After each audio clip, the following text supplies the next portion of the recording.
हमने श्री राम की तरह वनवास के दुख नहीं भोगे। हमने तो महारानी सीता की तरह 6 महीने उस दुष्ट रावण की लंका में रहने का दंश नहीं भोगा। सोचिए, विचार कीजिए, क्या क्या हुआ होगा उस 6 मास में। क्या क्या बीती होगी महारानी सीता पर। क्या ये विचार आपको व्याकुल नहीं करता? अपनी व्याकुलता हमें नहीं, श्री राम को बताना, वही निर्णय लेंगे। चलो मित्रों। अरे रुको रुको, कहां जा रहे हो? मैं स्वयं लज्जित हूं। अब तुम जाकर ये प्रश्न श्री राम से पूछकर उन्हें लज्जित करोगे? वो श्री राम जिन्होंने अयोध्या को मान दिया, सम्मान दिया, उन्हें लज्जित करोगे? क्या उत्तर देंगे? उनका तो स्वयं संबंध है इस घटना से। देवी सीता के लिए रावण का वध किया है श्री राम ने।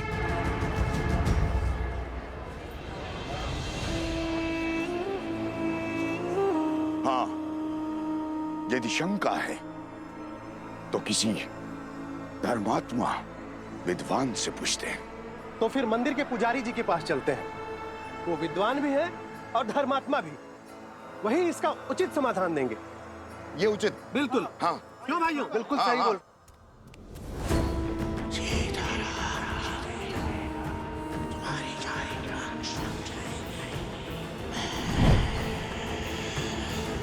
वनवास का वास्तविक अर्थ है अपने नगर से, अपने घर से, अपने सुखों से, गृहस्थ कर्म से पूर्ण संन्यास, यानी ब्रह्मचर्य। श्री राम जैसा पुरुष जिसके मन में धर्म के संस्कार बसते हों, वो वन के वातावरण में संतान को जन्म देके उस संतान को धर्म से वंचित नहीं कर सकता। वो अपना ब्रह्मचर्य नहीं तोड़ सकता। इसीलिए 14 वर्षों में कोई संतान नहीं हुई। उचित कहा पुजारी जी। हमारा संदेह मिटाने के लिए धन्यवाद पुजारी जी। चलो भाइयों। रुको। वाह पुजारी जी वाह, धर्म की बात तो कर ली। अब सत्य पे आइए पुजारी जी। क्या है सत्य का आधार? विश्वास से कल्पना होती है, सत्य को प्रमाण चाहिए। बोलिए, है कोई प्रमाण?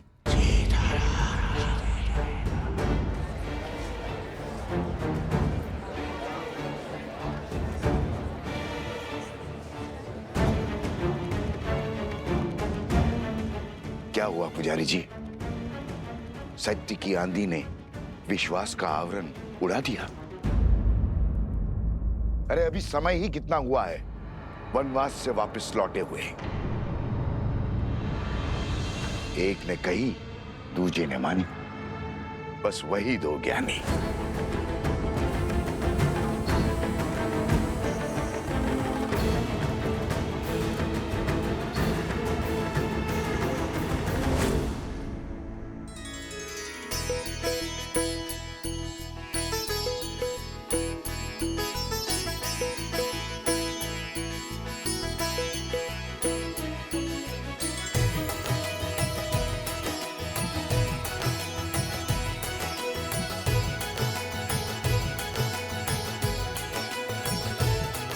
हनुमान,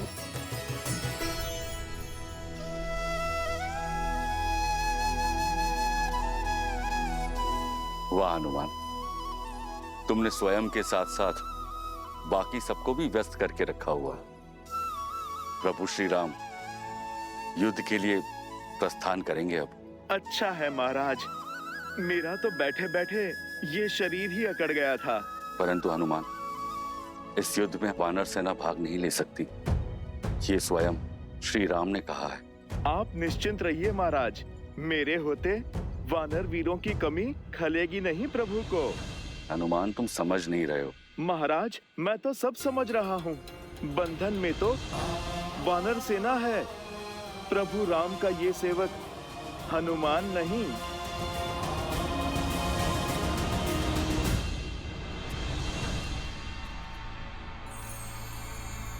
सुना है श्री राम अपनी सेना लेकर पश्चिम की ओर जा रहे हैं, उस दुष्ट भास्करन और उसके बेटे से लड़ने। हाँ, आक्रमण तो हुआ है, कदाचित शत्रु बड़ा बली है। अच्छा, राम भास्करन से युद्ध करने जा रहा है। भास्करन से युद्ध तो भरत और लक्ष्मण भी कर सकते हैं, फिर राम स्वयं क्यों जा रहा है? वो भी ऐसे समय में जब सीता गर्भवती है। राम ऐसी मूर्खता क्यों कर रहा है?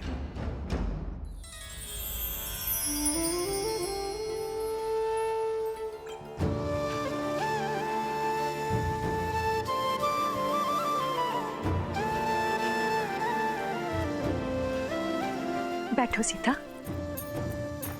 देखो, हमने अपने हाथों से तुम्हारे लिए भोजन बनाया है, खाओ। इतना सब कहाँ? अब तुम एक नहीं दो हो। तुम्हें हमारे आने वाले पौत्र के विषय में भी तो सोचना है। होने वाले शिशु के लिए पोषण अति आवश्यक है। ग्रहण करो।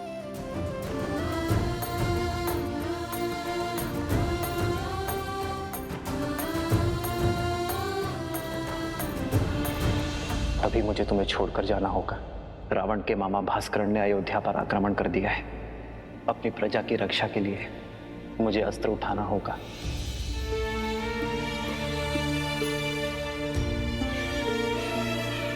देखने भर से पेट नहीं भरेगा पुत्री। माता, मेरा कुछ खाने का मन नहीं।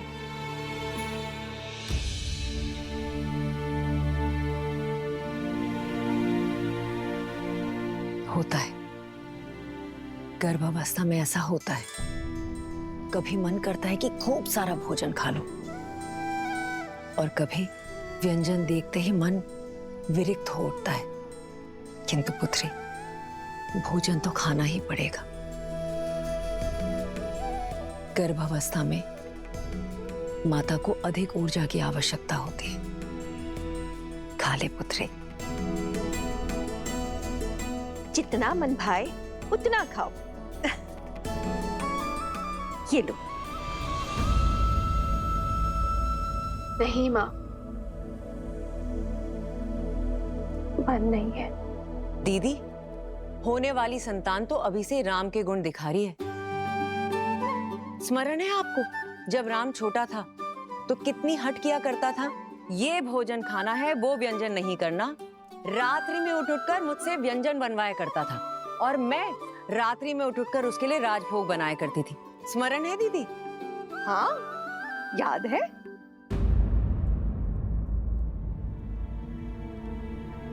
क्या हुआ सीता? मुस्कान होठों पर आई और गालों तक नहीं पहुंची। क्या हुआ है पुत्री? महारानी की जय हो। महाराज युद्ध के लिए प्रस्थान करने के लिए सच है।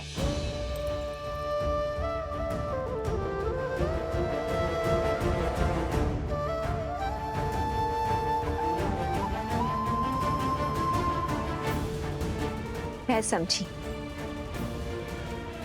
क्यों अनबनी हो तुम। ऐसी दशा में कोई स्त्री नहीं चाहेगी कि उसका पति उससे दूर जाए, पर अभ्यास करना होगा। एक राजा का कर्तव्य है कि संकट में उसकी प्रजा की रक्षा करना, और एक रानी का आभूषण है उसका साहस। अब जाओ, राम को रघुकुल रानी की भांति विदा करो। जाओ।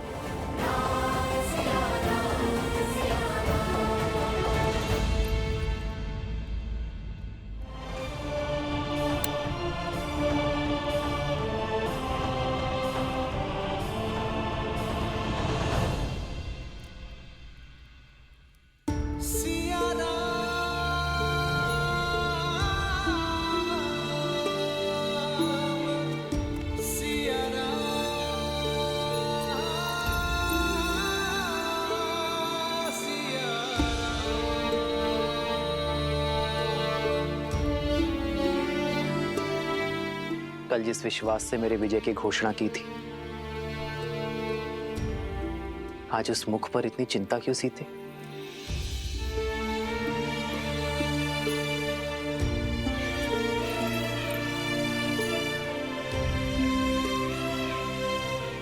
14 वर्षों तक आपका साहस, शौर्य और क्षमता देखने के बाद ही सीता कभी चिंतित हो ही नहीं सकती यार। परंतु एक होने वाली माँ का स्वप्न बिगड़ जाने का शोक अवश्य है। इतने वियोग के पश्चात सोचा था कि अब आपसे कभी दूर नहीं रहूंगी, पर कर्तव्य आपको फिर हमसे दूर कर रहा है। कर्तव्य राम और सीता को कभी दूर कर ही नहीं सकता सीते। कर्तव्य तो हमें जोड़ता है। जानती हूँ, पर ये इससे वियोग क्यों आ रहा है? इस समय आपको इसके साथ होना चाहिए था।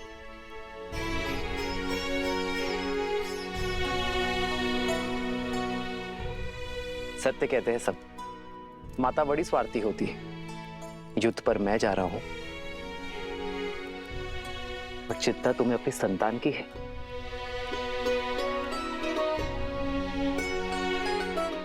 वैद्य कहते हैं सीते, कि संतान गर्भ से ही अपने माता पिता के भाव अनुभव करती है। तो ये वियोग हमारी संतान को और प्रबल बनाएगा। कर्तव्य की पुकार का पालन करने की सीख उसे गर्व से ही मिल जाएगी। और मैं जानता हूं कि मेरी सीता इस वियोग को सुख सहयोग बना ही देगी। हमारे प्रेम और वनवास की कहानियां सुनाने का समय मिलेगा ना तुम्हें? तुम मेरी शक्ति हो सीते, मेरी ढाल हो इस धर्म युद्ध में। मुझे अपनी धर्म पत्नी के साथ की आवश्यकता है।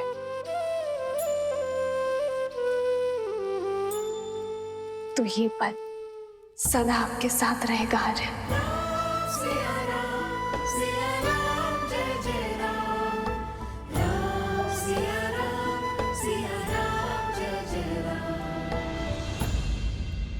एक बात और, आप इस युद्ध में किसी को भी भेज सकते थे, पर आपने स्वयं नेतृत्व करना चुना। कुछ कारण बड़ा ही होगा, पर मैं नहीं जानती। पर कामना करूंगी कि आप मंतव्य में सफल हो।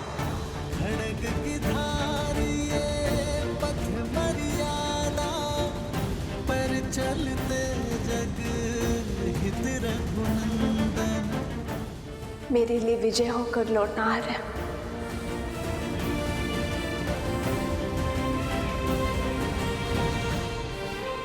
और इसके लिए शीघ्र आइएगा।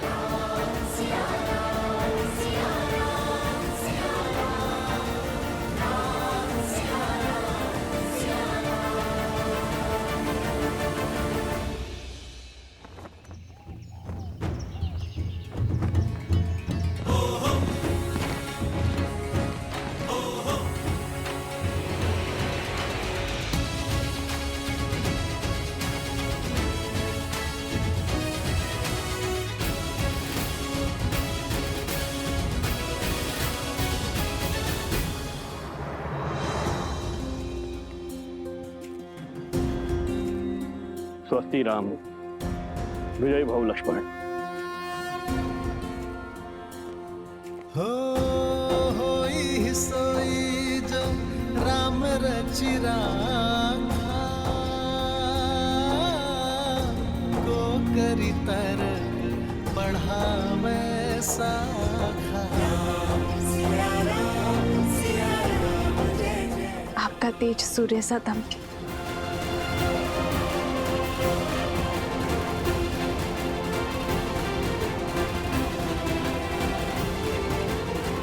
विजयी भव।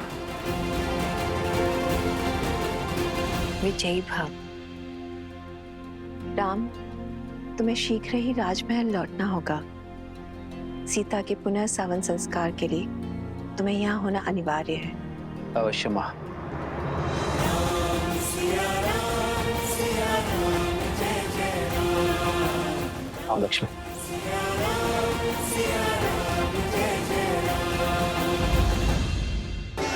सियावर रामचंद्र की, सियावर रामचंद्र की, सियावर रामचंद्र की, सियावर रामचंद्र की, सियावर रामचंद्र की, सियावर रामचंद्र की, सियावर रामचंद्र की। मेरे अयोध्या के वीरों, कर्तव्य ने पुकारा है। जब पड़ोस में अग्नि लगे तो व्यक्ति ये सोचकर नहीं बैठता कि उसका घर सुरक्षित है। वो अग्नि को बुझाता है क्योंकि वो जानता है कि अग्नि का स्वभाव है फैलना। मुझे मेरे वीरों पर पूरा विश्वास है। भय के लिए भयंकर है। हम सब आपके रुद्र हैं।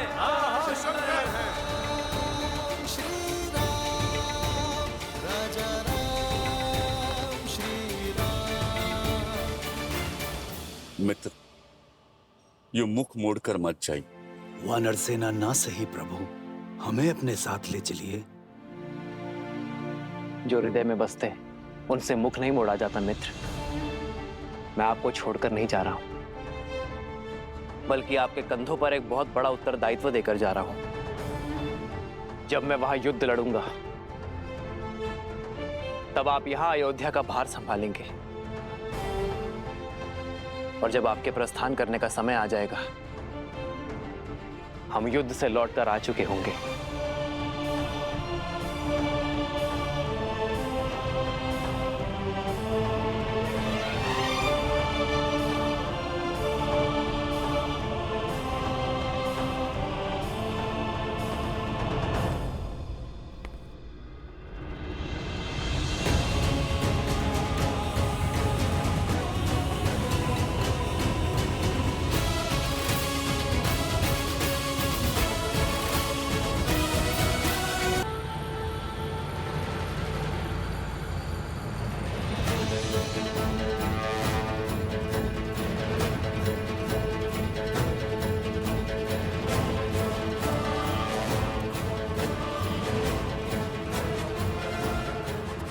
क्या हुआ भैया?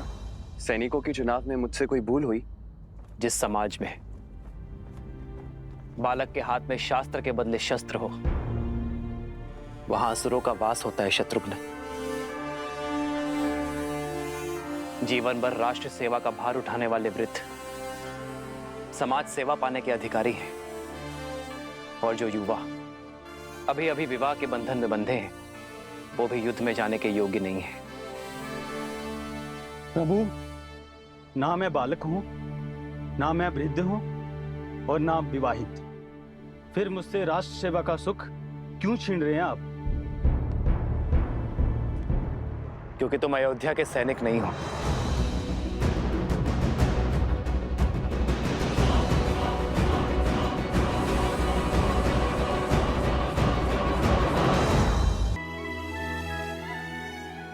तुम मम प्रिय भरत ही सम भाई कह के गले लगाया आपने, और अब आप प्रभु अतिथि कहकर दूर कर रहे हैं। ठीक है प्रभु, आप तो राजा हैं, बड़े दायित्व हैं आप पर प्रभु मेरा तो एक ही दायित्व है, अपने प्रभु श्री राम की सेवा। नहीं प्रभु, मैं उससे विमुख नहीं हो सकता। प्रभु, मैं आपके बिना जी नहीं पाऊंगा, नहीं जी पाऊंगा आपके बिना प्रभु। प्रभु, प्रभु आप मान जाइए ना, प्रभु आप ले चलिए ना मुझे अपने साथ। प्रभु, प्रभु आप मान जाइए प्रभु, ले चलिए ना मुझे अपने साथ प्रभु। हनुमान, उठो।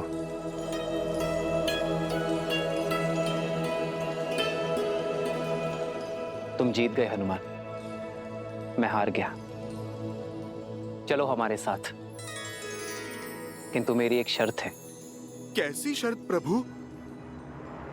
कि तुम शस्त्र नहीं उठाओगे।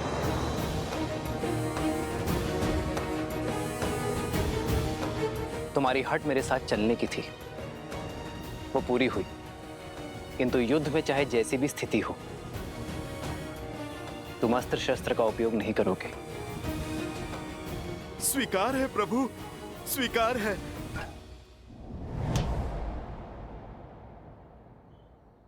आओ हनुमान।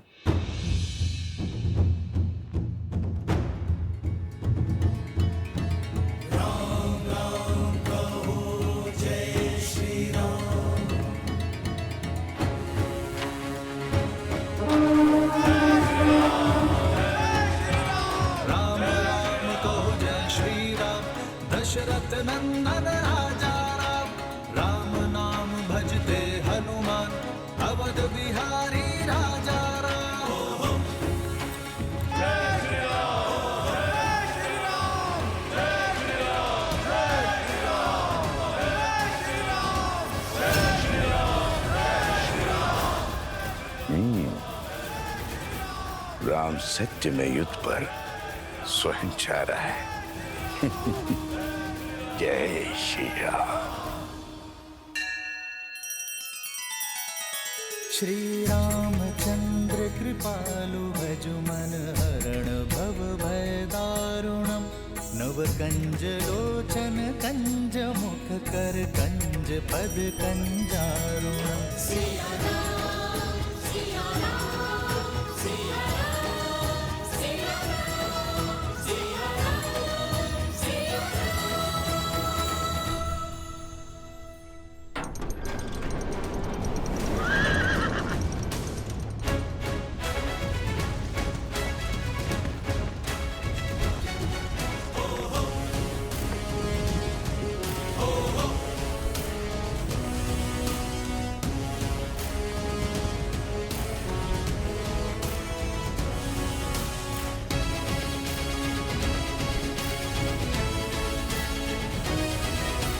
पहली टुकड़ी दाईं ओर से और दूसरी टुकड़ी सीधा प्रहार करेगी।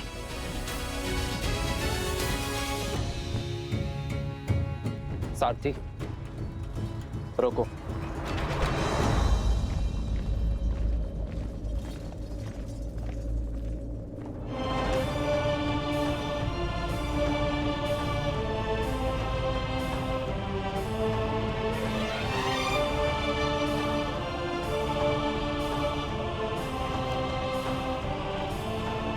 प्रणाम ऋषिवर। आपका अचानक दर्शन संकेत है कि आप कोई गंभीर निर्देश देना चाहते हैं। निर्देश देने नहीं, दुविधा का निराकरण लेने आया हूं राम। इस युद्ध का नेतृत्व कोई भी कर सकता था, फिर आप अयोध्या छोड़कर क्यों जा रहे हैं? जब मेरा सबसे बड़ा शत्रु नगर के भीतर है, अयोध्या की शांति को ध्वस्त करना चाहता है, तो मुझे अयोध्या में रुकना चाहिए था। यही ना? मेरा शत्रु भी तो यही सोच रहा होगा महर्षि। उसे परास्त करने के लिए ही मैं अयोध्या से बाहर आया हूं। उसका बैर मुझसे है, क्रोध मुझसे है, और जब मैं अयोध्या के बाहर आ गया तो वो भी मेरे पीछे अवश्य आएगा। मैं भास्करण से युद्ध करने जा रहा हूं महर्षि। युद्ध में भले ही भास्करण से करने निकला हूं, किंतु भास्करण और संहार दमन केवल मेरे लिए माध्यम है। सहस्त्र रावण भास्करण का भाई है महर्षि। भास्करण को कष्ट में देखकर उसे भी कष्ट अवश्य होगा। उसका कष्ट सहस्त्र रावण को अवश्य खींच लाएगा। आपके शौर्य पर संदेह नहीं है श्री राम। भय है आपके वास्तविक शत्रु सहस्त्रमुख रावण का, जो अपने अनंत मुखों से अनंत असत्य बोलता रहता है, और बार बार असत्य बोलते रहने से असत्य भी सत्य प्रतीत होने लगता है। उसमें आप ही की सेना को आपके विरुद्ध कर देने का सामर्थ्य है।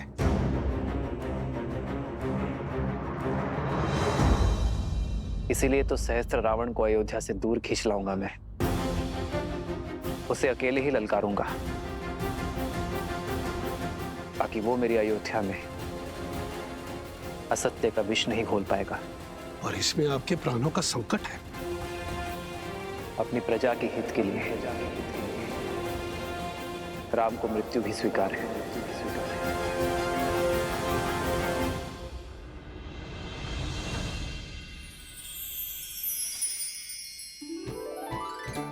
स्मरण है दीदी, माता स्वयं अपने हाथों से तिलकूट बनाया करती थी, और हम रसोई घर की ओर देखा करते थे कि कब तिलकुट बनकर तैयार हो जाएगा। पर सूर्य देव को अर्पण किए बिना हमें तिलकुट मिलता ही नहीं था, है ना सीता दीदी?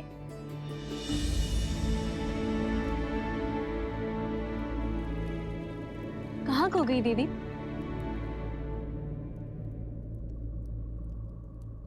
श्री राम की चिंता में हूँ।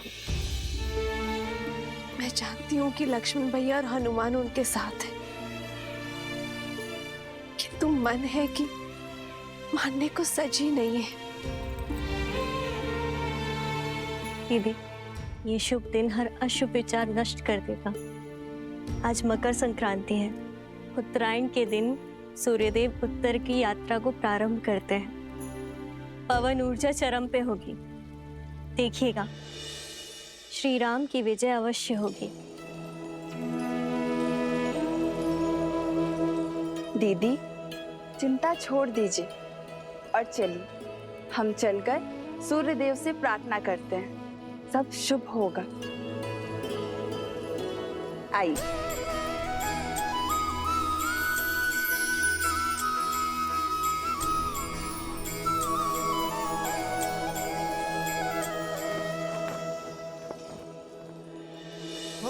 माघ मकर गत रवि जब होई, तीरथ पति ही आव सब कोई।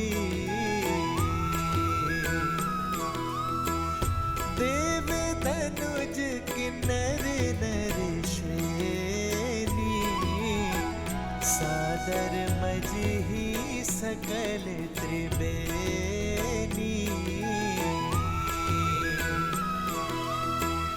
पूजहि माधव पद जल जाता, बरसिहि अखय बटु हर्षहि गाता।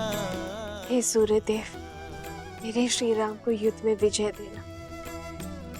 शीघ्र अति शीघ्र लौटकर उन्हें परिवार और राज्य की सेवा करने का अवसर दीजिएगा।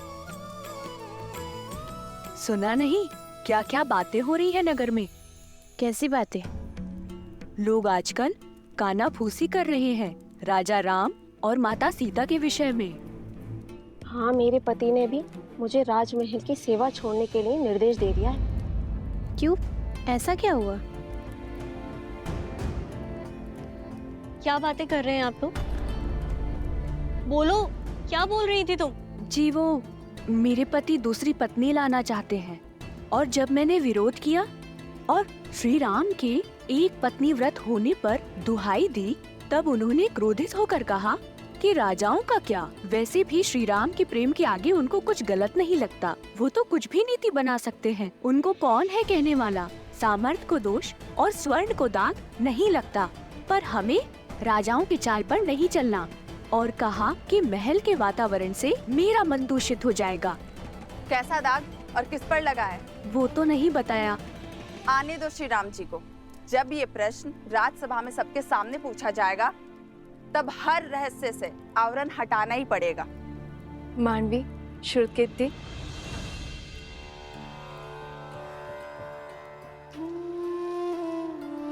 राजभवन में जाके माताओं को प्रसाद नहीं देना?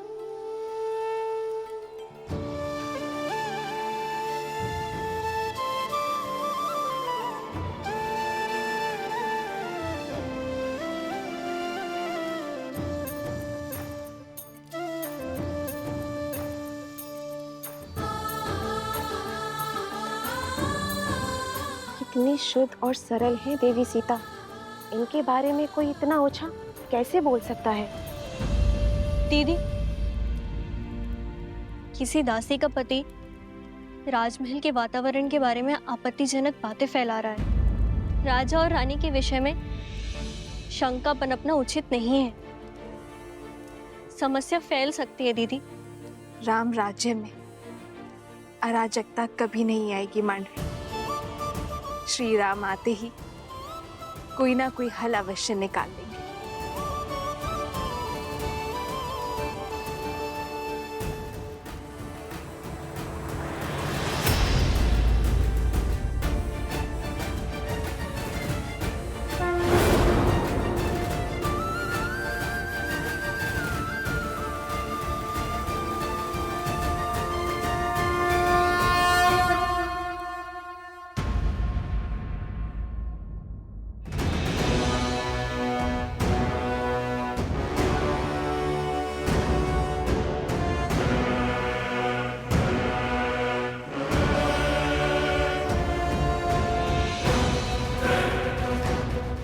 भास्कर्ण, आक्रमण से पूर्व अवसर दे रहा हूं, अपने आतंक का अंत करो और लौट जाओ। अभी तक तो आतंक का आरंभ भी नहीं हुआ है राम।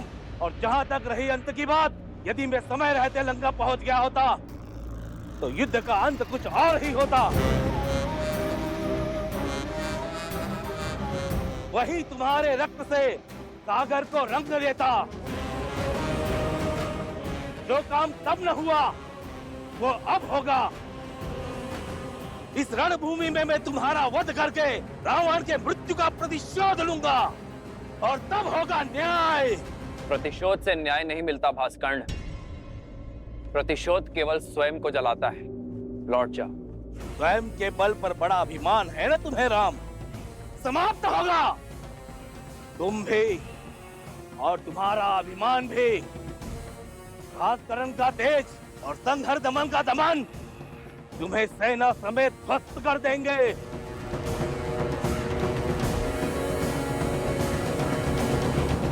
लक्ष्मण, मैं भास्कर्ण का सामना करूंगा, तुम संहार दमन को खोजो। और स्मरण रखना, वो उभयचर है।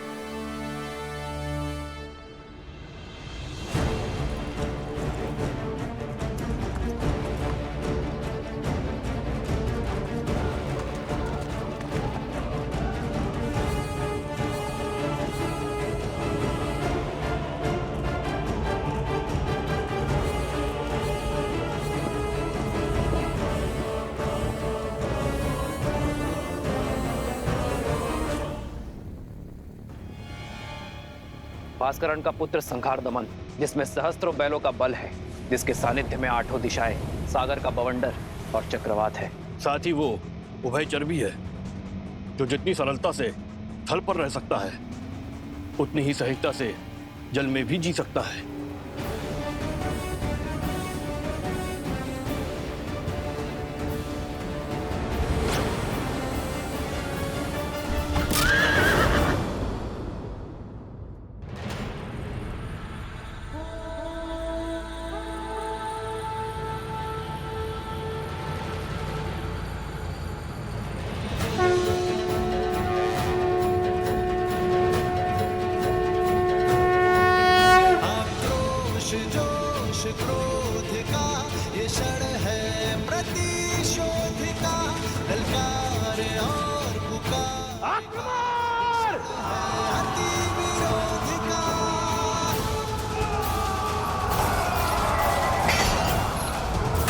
भास्कर्ण, सावधान।